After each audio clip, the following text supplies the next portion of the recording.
Kia ora, I'm Erica Wilkinson, and this is the Doc Sounds of Science podcast.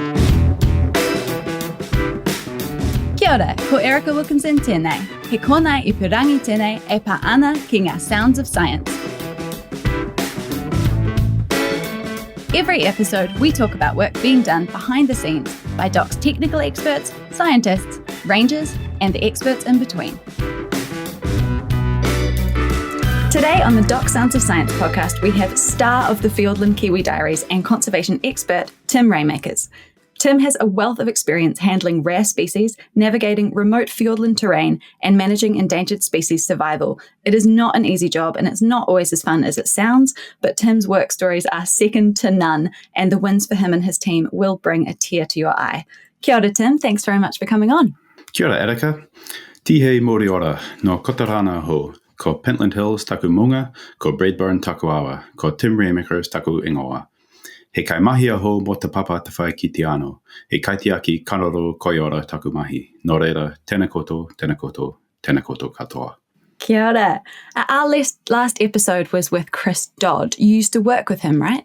Well, he replaced me as manager of the Shy Lake project. So I work with him in I sit about a metre away and we chat about the project a bit and so on. But I haven't sort of directly worked with him heaps. Okay. And what's your job now? What did you move on to? I am what we call project lead for a couple of valleys in northern Fiordland, the Hollyford and the Cledo. So it's a little bit less easily defined than when I was running the Kiwi project. But basically, I'm sort of point of contact and admin chap for the predator control and species monitoring that we do in those kind of special places in northern Fiordland. And what I'm doing at the moment is planning an aerial 1080 operation for the Hollyford. Fantastic. Now, I'm not hearing the Kiwi vowels that I'm used to. Whereabouts are you from? I hail from Edinburgh. I love Edinburgh, my favourite city in the world. And how did you get to become a Fiordland Kiwi Ranger? So many moons ago, more than I care to admit, I was studying a zoology degree back in Scotland, and they had a work placement program where you could go and find a work placement year. And I sort of had an inkling that it would be cool to go to New Zealand. I'd heard a little bit about some of the conservation work there, and it was already famous as a place with good opportunities to do fun outdoor stuff, which was what I wanted to do. So I managed to get on this scheme and hopped on the Doc website looking for opportunities and saw a volunteer opportunity to go and work as a Kiwi ranger at Moiho Kiwi Sanctuary up in the top of the Coromandel Peninsula. So the first thing you did was work with Kiwi? Yes. So, there was mowing lawns and checking traps and things like that as well. But yeah, because I was able to commit for a year, it takes a while to sort of skill up to become a Kiwi Ranger. But yeah, that's where I cut my teeth in conservation and got some really good skills and got to know some good people. And it was pretty much straight off the bat I got to do that. But really, it was because I was fortunate to be in a position that I could do it for quite a long time. In regards to volunteering, so many people that I talk to start that way or look on the Doc website, and there are lots of opportunities and ways for listeners to volunteer. It does take quite a lot of training and experience to learn to handle Kiwi. You don't just start there, do you? Yeah, that's correct. I think learning to handle Kiwi or other native species is something that you probably shouldn't expect to jump straight into. You might have to work your way up to that a little bit. But there are lots of ways that people can get involved straight off the bat. So it takes an hour to learn to check traps, right? It might take you longer to get really good at stomping around the bush, but it doesn't take long to kind of pick up the basics of what you need to do, whether that's with Doc or another outfit. And then there's increasingly loads of other ways that people can contribute. There's lots of people who are looking through footage from trail cameras in the field or doing data entry or analysis. Lots of people have got really good kind of IT or media skills that they can bring to the party. And so, again, it obviously doesn't have to be with Doc. There's loads of other groups doing great work out there. So there's tons of ways to get involved. And I think there's something for everybody and for all amounts of time. I got to sort of go straight into Kiwi work because I was lucky enough to be able to give it lots of time. That's not achievable for tons of people, but I'm also a member of a little local trapping group that takes about 4 days of my time a year, which is probably pretty achievable for most folk. Awesome. Now, you mentioned that you were lucky. Can you think of a time when you just think, I can't believe this is my job, I'm the luckiest person in the world? Yeah, I think lots of times, actually. Lots of times that I've been sitting on a mountaintop, having a cup of tea and looking around and thinking, wow, I can't believe that I get to do this. This is wonderful. I think one time that really stood out to me was when I was volunteering, actually. I had my first paid contract with Doc at that point, but I did a couple of weeks volunteering with the kākāpō recovery program on Whenua down off Rakiura. And my job was to hang out near a kākāpō nest at night and basically make sure that everything sort of went to plan and that chick was staying healthy and getting fed as it should. And I had to go down to the nest when the mother was away so that I wouldn't be disturbing her. But at one point, as I was sort of retreating, she kind of beat me to the punch and came back a little bit. And so I just sort of stood back and stood still and got my first ever view of a kākāpō, which was just a pretty priceless moment. You know, this incredibly kind of vivid green and just so different. And, just very quiet, just creeping along. It was a very kind of, it felt like a very intimate moment to me. And yeah, that was just like, oh, I'm living the dream here. That's kind of where I wanted to be. And here I am doing it. Wow. Wow. And such a humbling moment, I imagine, just going, that's the thing we're saving. That's pretty cool. Any particular memorable moments in the field other than that, perhaps to do with kiwi? Yeah, there's a couple that stick out. There was one situation that I had at Shy Lake, which was quite unexpected and a little bit strange, where I was tracking this chick. Our job there is to find out what happens to chicks. Do they survive? Do they not? So they've got a little radio transmitter on, and I was tracking this chick, and I found it in a place that I didn't really expect to find it outside of its home territory. But as I was tracking it, I was getting a bit of interference on the little receiver that we use, and I thought, I think there's another bird around here somewhere. And when I actually found it, I was pleased to see that it was safe and sound in a little hole under a log. But in there was some adults, but they weren't the parents of this kiwi. And it's actually quite a sad story. So these adults had a chick of their own that had been killed by a stoat. And this little chick had obviously gone wandering off and sort of been, adopted / kidnapped by these adults who obviously had a real strong drive to be parenting something and had found this thing and started parenting it. So it was a situation that was probably, I would speculate, a bit unnatural, but just something I just never considered might happen with kiwi. It's something that can happen with other species, but kiwi are really territorial, and just those little insights into the tiny little things that go on in their world that you wouldn't normally know about. Oh, that's pretty special. I feel like you might have more. Well, another thing that's always a bit memorable is, again, at Shy Lake, we were changing the transmitter on an adult male kiwi, which is something we do once a year. We handle them as little as possible, but the transmitter has a finite battery life. So you go and give it a health check every year and give it a new transmitter. And there we were.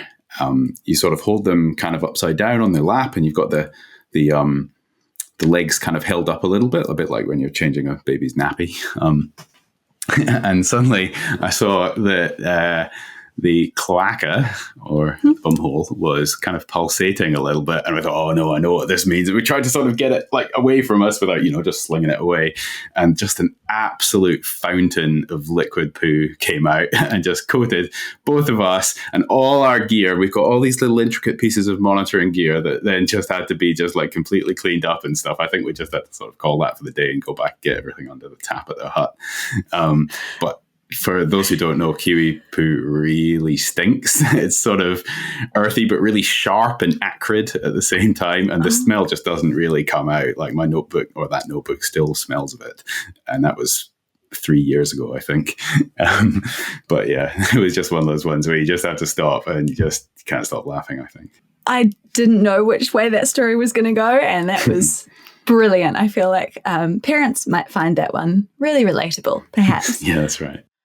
Tim, what's been the most unexpected thing you've ever encountered in the field? I think one of the things that it was just a little sort of side note to what I was doing, but once upon a time I was on Anchor Island working with the kākāpō recovery program. And I was just out the front of the hut, having a cup of tea and looking at the sea and the hills and feeling pretty serene. And a toutouwai, a New Zealand robin, came up to say hi, which is a very common occurrence on Anchor Island because it's a pest-free island and there's birds everywhere and plenty of robins. I've never quite got to the bottom of whether there's thousands and thousands of robins or just one that follows you everywhere, but you can always see one. Anyway, this one came up and there I was in my trusty Crocs and I had a little scab on my ankle, I think. And he came up and he eyed it with his beady eye. You know how they turn their head sideways a little bit and they look at it and they're like, oh yeah. And he came in and he just gave it a little peck. And then he gave it another little peck. And I was like, oh, that's a bit sore, but there's a robin. There's a nice little interactive moment. I'll just let him do that. And then he just kept going until it started to bleed. And they just pecked away at it. And he was just drinking the blood. So I discovered a vampire toutouwai, which is... it's not something I'd ever heard about before. I actually got a little video, which unfortunately I've since lost. But yeah, that was, you see nature docos with oxpecker sitting on the back of a buffalo or something and pecking away and you hear about it. And I was like, oh, this is it here, right here, happening to me with a robin. It was weird. I can safely say our native species are weird and wonderful. Now, do you have a conservation conversion fact, the kind of thing that you tell friends at barbecues to get conservation newbies hooked?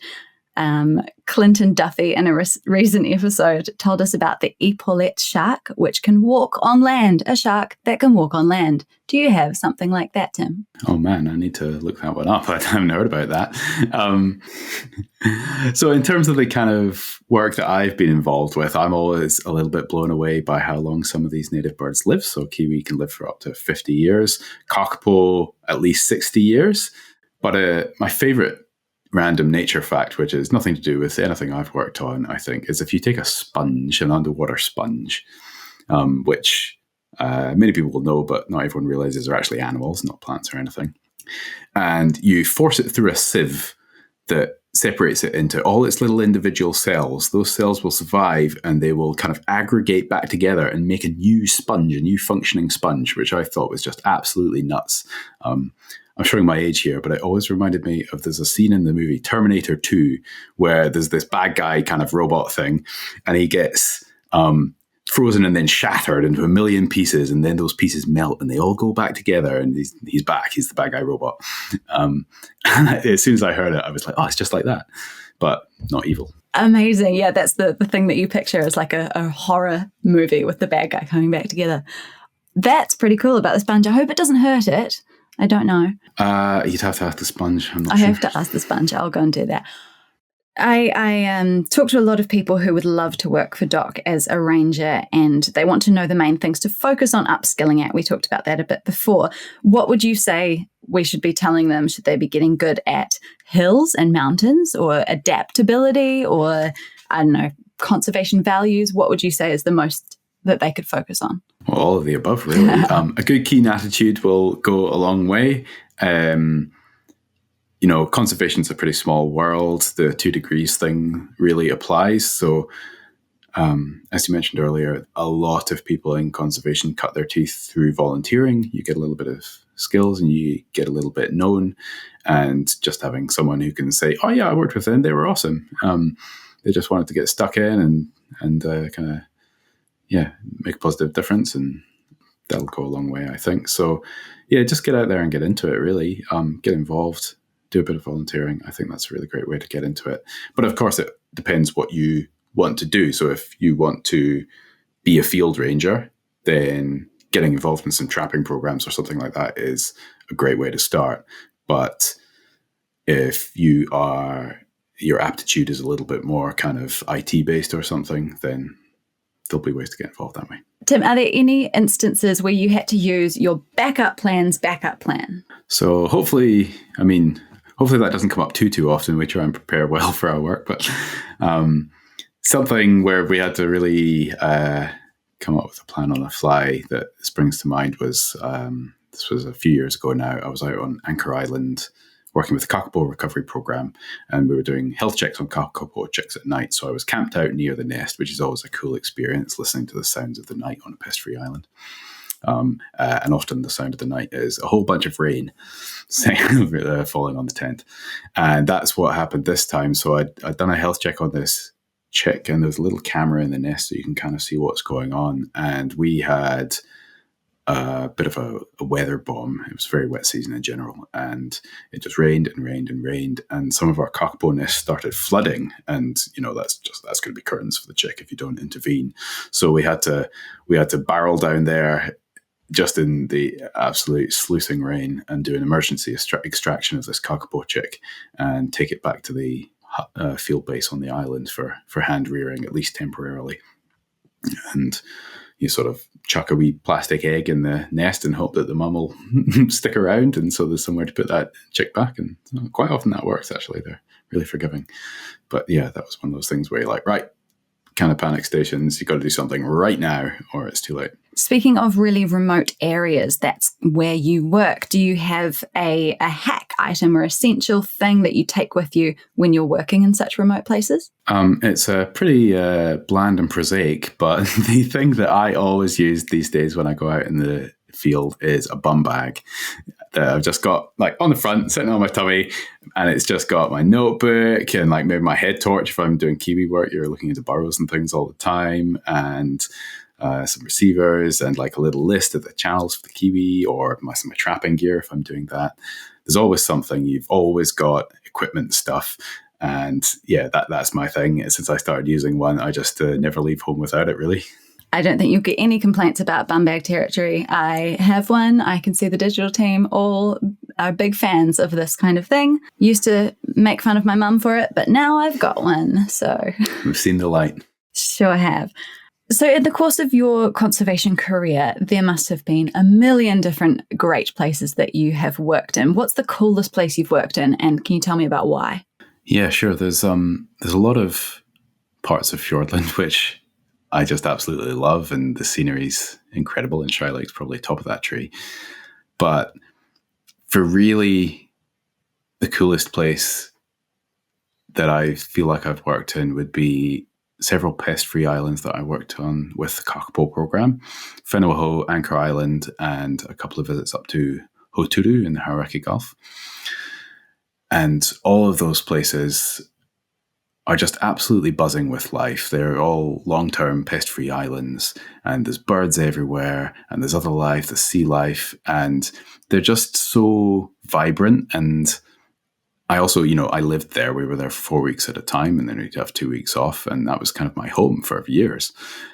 And you just really get to know that island and that environment and connect with it and sort of grow with it a little bit.